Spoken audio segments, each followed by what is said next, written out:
Seguimos en Art Living, vamos a hablar ahora con José María Cote Romero, director de Llamale H, pero también director y productor del documental de Canela. Bueno, muchísimas gracias por hacerte estos minutos y poder estar aquí. Vamos a hablar de un trabajo de cuántos años, ¿de cuánto venís laburando este documental? Bueno, empecé a trabajar en Carnaval mucho antes que con Canela, sí. Que fue un poquito también lo que me despertó todo esto. Me contacté con él en 2011. En 2012 yo estaba filmando. Al principio yo decía, en un verano, en un carnaval, tengo todo lo que quería. Sí. De hecho, él se encargó de que tuviera lo que... En un verano ya podías hacerlo. Claro, o sea, a ver, un poquito era mi creencia. Emiliano, un gran amigo, Emiliano Más, un gran amigo y asesor en este proyecto, me dijo, Cote, mirá que vas a empezar, ya se dar cuenta que vas a necesitar varios años. Como te decía, Julio era una persona muy carismática, muy querida y con un personaje muy fuerte, ¿verdad? O sea que si googleamos, entramos en YouTube y hay una gran material de archivo de él. Pero ahí veíamos lo que él nos dejaba mostrar, lo que dejaba ver. Sin embargo, el primer año transcurrió, dijimos, vamos a ir filmando y el segundo era mejor, pero ¿el mejor en qué sentido? El vínculo. El vínculo con él, o sea, terminamos con un vínculo de amistad. Terminamos con un vínculo de amistad. Te puedo decir un ejemplo. Noche de Fallos. Él, bueno, vos sabés, no sé si has estado una vez en una noche de fallos en Carnaval en general, él se encerraba en su oficina, que era un espacio muy pequeñito, y eran 5 las personas que estaban alrededor de él, con una radio, una espica, y a lápiz y papel y tomando nota, ¿entendés? Y la prensa afuera. Bueno, nosotros podíamos, estuvimos en esos lugares. Y nos permitió acompañarlo a Nueva York a celebrar el Día Internacional del Candombe, por la diáspora de uruguayos que está allá radicada. Bueno, celebramos sus 80 años. No sé, un montón de cosas que se reducía a un círculo muy íntimo y pudimos formar parte. Y será mostrado gran parte de ello en la película. ¿Recordás el momento exacto en el que se te prendió la lamparita y dijiste, acá tengo que hacer algo? Sí, en realidad, a ver, algo que, esto es te puedo decir que es un documental de autor, por así decirlo, y mi motivación es algo fundamental para que este documental es mi documental y no el que haría otra persona, ¿no? Porque tengo algo que me atraviesa y me motiva. Entonces, mi abuela vivía a la vuelta de donde sale 680, o sea, donde se crió mi padre, y yo mis primeros 6 años de vida me crié ahí. ¿Verdad? Entonces cada salida que había, o quien anda por ahí por esa zona de Cuarem, sabe que la lonja suena y resuena todo el año. Todos los fines de semana. Claro, no, todo el año. O sea, sí, siempre hay una, bueno, al menos yo tenía ese recuerdo o esa creencia de chico. Se me cortó yo trabajaba con Murga, trabajaba con la Murga Contramano, X, y se cortó el trabajo porque hacíamos los DVDs, bla, bla, bla. Y yo dije, yo quiero seguir en Carnaval. Y para pensar sobre quién. Y algo que me quedó de chico era que sabía que existía Rosa Luna y Canela y su Baracutanga. O sea, con mis 43 años, mi infancia, eso es lo que tenía claro. Muchas otras cosas no. Y dije, bueno, para hacer algo vamos a hacerlo bien y a lo grande. Me contacté, tuve una entrevista, a los 15 minutos cerró la carpeta con mis trabajos que le había llevado, llamó al Cote, lo que necesita a partir de ahora, y bueno, y ahí empezó algo que terminó siendo algo muy lindo y se me ha ido la vida, de verdad, en estos últimos 10 años en perfeccionar al máximo el proyecto, no solo el documental, sino el estreno, la distribución. Es una película que quiero que llegue a cada rincón del país que sea posible. Y bueno, y ahí, yendo al estreno, si querés ya tiramos la fecha. Sí, tirá la fecha que yo la tengo por aquí, pero me gustaría hablar un poco... No nos adelantemos, sí, dale. Vamos al final, tiramos todas las fechas y todos los estrenos. Pero la pregunta que me había surgido tiene que ver con... nosotros conocemos el Canela del público, mediático, claro. Exactamente. ¿Tuviste la oportunidad de entrar en lo íntimo también, de poder entrevistarlo, de preguntarle de la infancia? En realidad es un documental de observación, aclaro. O sea, lo que la gente a veces mal llama reality, porque el reality para mí tiene una connotación más sensacionalista, que no tiene filtro. Acá hay un cuidado importante de su persona, o sea, no voy a sensacionalismo, ni mucho menos. Eso es algo que también él me costó al principio, de que entendiera, de que yo le iba a cuidar. De hecho, aprovecho y le mando un saludo a la familia de Canela, con quien estoy hablando, con Raúl, con Lourdes y con Martín, que son, bueno, el enlace a una gran familia, porque eran 3 hermanos.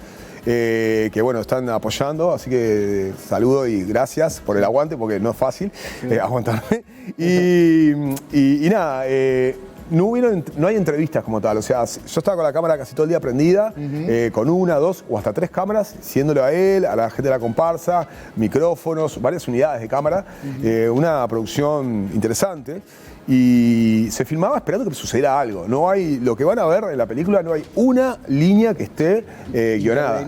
No, yo no le dije, bueno, ahora agarra esto, movimiento para acá, mirá para allá. No, todo eso no... Todo es natural, digamos. Sí, es un documental de observación. Claro. Entonces, sí, tuve instancias de diálogo, tuve un acercamiento en el cual me permitió hablar de su vida. Bueno, ahora estamos viendo el tráiler del lanzamiento, ahí ya tenemos la fecha.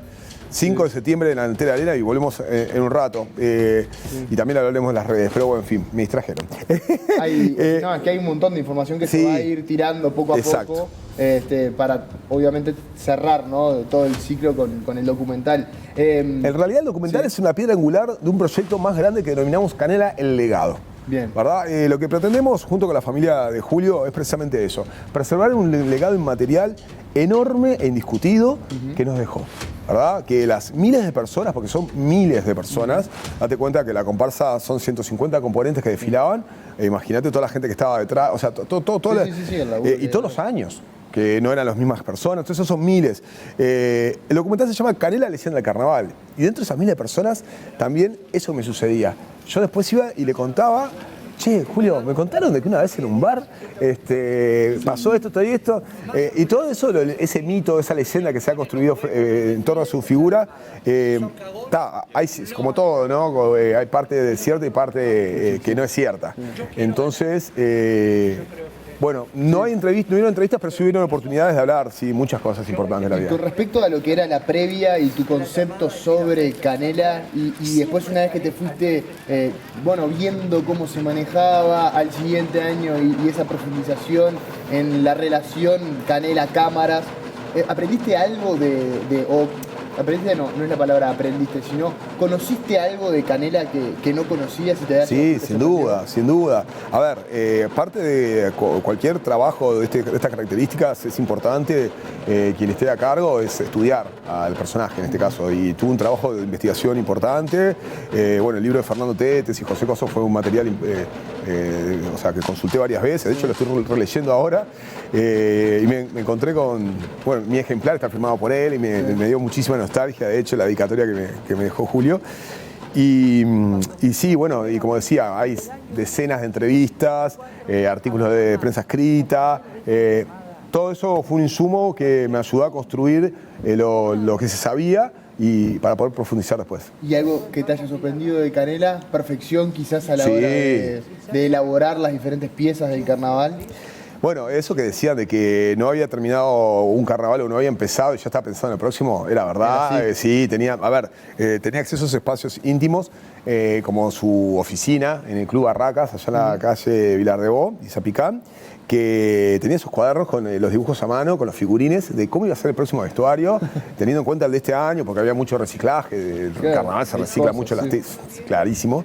Entonces, después ese decálogo que un poquito por el que se regía de la disciplina en la comparsa, o sea, no había ciertas cosas que no eran admitidas, y es válido, ¿no? Porque la disciplina, el perfeccionismo era parte de su impronta, y como dicen en el primer tráiler que estamos viendo recién, que subimos allá, está en YouTube hace varios años, yo quiero ganar.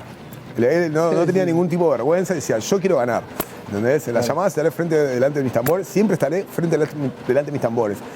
Y fue así. Y el trailer cierra diciendo, y si algún día muero cerca de las llamadas, quiero que me lleven por el desfile. No fue así, pero sí sus cenizas transitaron Isla de Flores antes de la despedida final, digamos. Sí. Bueno, de hecho, luego del velorio, a quienes estuvimos y acompañamos al cementerio central el cortejo, fue algo único que, como se sabe en el carnaval, en el candombe, que cuando hay una nueva vida se celebra con tambores y cuando una vida se acaba también. Entonces se hizo una llamada luctuosa, como se llama, y fue algo en un lugar con una energía muy peculiar, como un cementerio, tener una expresión cultural. Pero fue... Y aparte estaba la gente de las catacumbas, la gente de la Baracutanga, la gente que lo acompañó muchísimos años, gente que tenía vínculo muy fuerte y que lleva el candombe en la sangre, tocando y dejando... No, fue algo... Increíble. Sí, impresionante. ¿Cómo fue esa selección o ese desafío de intentar seleccionar la mayor cantidad posible de información, de tomas, y bueno, y poder cerrarlo, resumirlo también en un documental. Ese es un gran desafío, porque date cuenta que filmar 4 años, Exacto. lo acompañamos cuando se recibió el Ciudadano Ilustre, cuando se inauguró el Sol en la peatonal Sarandí, el Sol que lleva su nombre, no sé, a Nueva York, como te mencionaba, y hay momentos que son, para mí, que me van a quedar por siempre en la memoria. Imagínate él caminando por Manhattan. Él estaba vestido, esto es algo que yo cuento, tenía un tapado de piel, aparte de una persona con un tamaño importante, quienes lo conocen lo sabrán, con un gorro de visera, íbamos caminando por Manhattan, estamos yendo a Rockefeller Center a ver el arbolito de Navidad, te voy a ser honesto, era lo que quería ver. Y de repente íbamos caminando y se pone a nevar. Y él tenía, creo, 82, 83 años en ese momento, y ¿sabe lo que es que él vea por primera vez la nieve a esa edad y tener la cámara filmándolo y la cara que era un niño chico de alegría? O sea, esas cosas que las atesoro con cariño, y ahora estamos terminando, y bueno, estamos ya en la postproducción de la película. Hay que ser un poco tirano y pensar en el todo. Claro. Y cuesta, sí, como director, tomar la decisión de capaz que si el editor me pone a discutir, no, mirá, Cote, lo de Nueva York capaz que no va porque no aporta, o porque no nos tenemos el tiempo. Y yo decía, no solo lo que salió el viaje, sino todo lo que pasó, no sé, te estoy dando un ejemplo. Entonces, partiendo de esa base, y que es difícil a veces también esto, siempre a mí me encantaron lo que son las narrativas transmedia. Transmedia significa, son varias plataformas, puede ser un libro, puede ser una obra de teatro, puede ser una película, pueden ser muchas cosas. En este caso no vamos a develar todas, pero son más de 5 plataformas distintas, 5 acciones que van a estar contando una misma historia, preservando su legado, ¿verdad? Y que se van a. Son narrativas complementarias. Eso te iba a preguntar. Sí, si no es la película, no es el libro de la película, no, eso no va. Exactamente. Son cosas complementarias de lo que es el legado de Canela. Sí, complementarias a la narrativa, porque me dicen, ¿es la película del libro? Le digo, no. El libro es el libro y la película es la película. Claro. ¿Verdad? O sea, quien quiera disfrutar del libro, lo recomiendo. Quien quiera ver la película, obviamente que la recomiendo. Pero son cosas complementarias. Entonces, acá juega un rol muy importante Internet. Vamos a tener un montón de contenidos que se va a descartar, naturalmente, de todo esto que se ha filmado, que son cientos de horas. Es más, en estos días voy a hacer un cálculo de cuántas, porque se fueron sumando cosas. Y decir, bueno, ¿qué hacemos con todo esto? La gente lo tiene que ver. Entonces, va a haber un montón de material extra, acceso libre, pero síganos en las redes, que paso el aviso, Canela Leyenda del Carnaval, Canela Leyenda del Carnaval en Facebook e Instagram. Síganos, estaremos sorteando entradas para el estreno, va a haber también distintos artículos con su figura, así que nada. Por ahí sí podrán ir enterando. Quiero saber un poco del documental en cuanto al post Canela. Ya un poco mencionaste de lo que fue el velorio, esa situación, esa energía que se vivió, pero seguiste rodando una vez que terminó eso. ¿Cómo funciona el mundo del carnaval sin Canela? Mirá, para el documental lo único que filmé, con el mayor de los respetos, sí tengo un registro de velorio, del entierro, de la procesión en realidad, o sea, de cortejo, sí tengo un registro, pero no sé si se usará o cómo, pero como te voy a decir, es algo con el mayor de los respetos se filmó, porque es un lugar, es un momento, una despedida, y hay que manejarla como tal. Y sí, filmé, eso fue, él falleció el 28 de diciembre de 2019. De hecho, Martín, su sobrino, me llama y yo no podía creer, pensé que era una broma de los días de los inocentes, ¿no? O sea, con esas cosas no se broma, obviamente. De hecho, Martín pensó lo mismo cuando se lo dijeron. Tengo que reconocerlo, que me impactó muchísimo. Y algo que yo te puedo decir, ya termino de contestar lo que me dijiste, pero sí quiero comentarte de que yo me puedo definir como que soy un soñador, me he dado cuenta. Soy un poco rehén de mis sueños, de que sueño con ideas, de hacer esto, hacer lo otro, y como productor luego me encargo de que esos sueños se hagan realidad. Pero los sueños no todos son buenos, tenemos pesadillas también. Claro. Y con este proceso tuve 2. Una fue precisamente que Canela no estuviera en estreno. Perdón, porque no, la verdad que es algo que no quería que fuera así. Y lo otro es que tuvimos 2 años que una pandemia nos robó la vida. Claro. Yo iba a estrenar, llegamos a anunciar, de hecho, que se estrenaba en septiembre de 2020. Claro. ¿Entendés? Y no sucedió. O sea, tuvimos 2 años en los cuales, quienes vivimos de la cultura también, fueron años muy complicados, fue un periodo oscuro, así lo puedo definir. Entonces, también hubieron pesadillas. Carnaval 2020, febrero 2020, filmo el desfile de Tronar, homenaje no solo de Tronar a Tambores, sino de varias comparsas que le rindieron homenaje a esta leyenda. Podemos decir que era el último de los caciques de la vieja escuela, por así decirlo, el último que quedaba, o al menos así él se titulaba. Bueno, ni que hablar que Canela tuvo una situación por el hecho de ser blanco también en un mundo de carnaval afro, era un mestizo en realidad, o sea, tenía... También, ¿no? Si bien capaz que, o sea, él es de origen, es una persona mestiza en realidad, sí. o sea, sí, aparte... No sufría en ese sentido. No es algo que nunca me cuestioné, y al contrario, no, yo nunca lo vi, nunca lo cuestioné, es algo que nunca me había cuestionado, te voy a ser honesto. No lo vi así, a ver, Canela, algo que imponía era respeto. Sí. ¿Entendés? Entonces, nunca vi sin duda que sufrió discriminación, pero por otras cosas. Claro. ¿Tá? Y lo voy a decir como lo decía él. Él dice, yo soy puto. Gay es un término moderno. Sí. Yo soy de la vieja escuela. ¿Entendés? A mí me discriminaron por ser maricón, me decía. ¿Tá? Sí, por eso sí, me contó, y sé muchas historias de cosas que tuvo que vivir, las podemos leer en el libro o en cualquiera de las entrevistas que él vivió. Las personas que no somos heterosexuales nos pueden discriminar de múltiples maneras, más allá de la masculinidad, claro, sí, que tengamos o no. Él, bueno, se hizo un camino en el carnaval y se ganó un lugar indiscutido. Sí, y bueno, contame un poco cómo fue el proceso también que vos viste de él en los últimos años. Si hubo una diferencia o se mantuvo siempre igual, si notaste que fue cambiando a medida que iba creciendo también él en cuanto a la edad. Yo lo conocí yo lo conocí a 78 años más o menos, y mirá, yo le había hablado unos meses antes que falleciera, o sea, hacía meses que no hablaba con él, te voy a ser honesto, y no estaba metido entre la comparsa, sí estuve metido durante 4 años. Yo creo que antes, cuando él estuvo enfermo, y de hecho llegó a desfilar muy enfermo, o sea, con muchas complicaciones de salud, capaz que eso le pudo haber marcado un antes y un después. Pero en la última etapa yo lo vi con la misma constancia, capaz que no era tan ambicioso, porque cuando empecé a filmar estaba, de hecho, no solo la comparsa Tronar a Tambores, sino que también estaba con la revista Tabú. Claro. ¿Me entendés? Entonces imagínate sacar adelante 2 conjuntos en 2 categorías de carnaval. Yo decía, es una demencia esto. Y era una demencia, porque era hay varios casos de que un club es sede de 3 categorías, como los hay. Claro. Que hay murgas, o sea, que ensayan, hay varios conjuntos. Pero no solo que ensayan 3 conjuntos, en este caso eran 2, sino que lidera. Claro. Porque pasaban todas las decisiones. Punto, ¿no? Exacto. El vestuario, porque él es todo.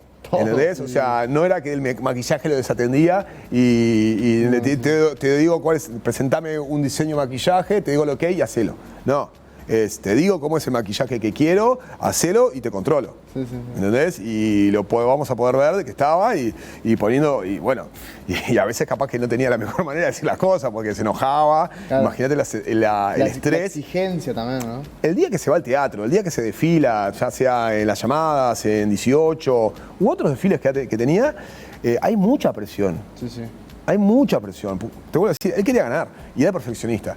Entonces, nada, no faltaba capaz que haber, una subida de voz, hay que reconocerlo, ¿no? Claro. Porque quien estuvo ahí en el club sabíamos que era algo que sucedía. Muy bien, Canela, leyenda del carnaval, fecha 5 de septiembre. Sí, y algo que no dije, ¿por qué el 5 de septiembre? Es martes. Ese día Canela cumpliría 90 años.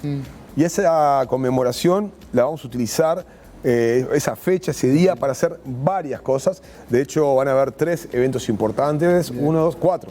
¿4 eventos? Sí, 4. La película es que cierra ese mismo día, que todas forman parte de Canela Legado. Una será en Isla de Flores, de Saranto, otra será en Cerrito de la Victoria. No adelantemos qué, pero sí, sí, la idea es que sí. No está confirmado todavía el espacio, pero la idea sí es hacer un mural. Sí, ya lo dijiste. Eso es, bueno. Esa es una de las ideas. Va a haber algo en Isla de Flores, va a haber algo en el Museo del Carnaval y va a haber algo también en Cerrito de la Victoria. Vamos a ir deliberando a lo largo de estos meses las distintas noticias. Les invito una vez más que nos sigan, Canela Leyenda del Carnaval, Instagram, Facebook. Y bueno, ya nos están preguntando por las entradas. Todavía... El lugar, el Antel Arena. Sí, el Antel Arena. Si no lo dije, mal yo. Pero bien, espectacular. Es que Canela no se me hace otro lugar. Vengo de ahí. Es más, Sí. me acabo de bajarme del taxi, vengo de ahí. Temas, papeles, etcétera. Sí. Y cada vez que paso por ahí es decir, wow. O sea, No, es una locura. y otra cosa importante, no solo se va a exhibir la película, luego vamos a dar más detalles, se va a hacer un gran show de candombe, Bien. rindiendo homenaje al candombe. La idea es contar la historia un poco, ¿no? Resumida a través de la participación de varias comparsas, tanto de las nuevas como de las viejas, ¿verdad? Y luego, obviamente, el plato fuerte será la película. Bueno, así que nada, vuelvo a insistir, síganos en las redes. Salimos el sábado, perdón, anunciando esto en el desfile de llamadas, en la transmisión de desfile. Y nos asombró la cantidad de mensajes que recibimos. O sea, a mí me escribieron varias personas, pero la familia, la cantidad de mensajes que recibieron de acá, de Uruguay, sino también del exterior. Claro. ¿Tá? Y la gente que estaba viendo el exterior, porque sé que mucha gente ve el programa desde Sí. afuera, la idea también es hacer una gira por varios países donde hay uruguayos radicados. Cote, muchísimas gracias por estos minutos. Gracias a como ustedes. siempre, un placer charlar contigo y bueno, que sea con el mayor de los éxitos este estreno del documental el próximo 5 de septiembre en el Antel Arena, nada más ni nada menos. Muchísimas gracias. Agendate la fecha, me gustaría que vayas. Está agendada la fecha, está agendada, claro que sí. Vamos a hacer una pausa y ya venimos con más el League.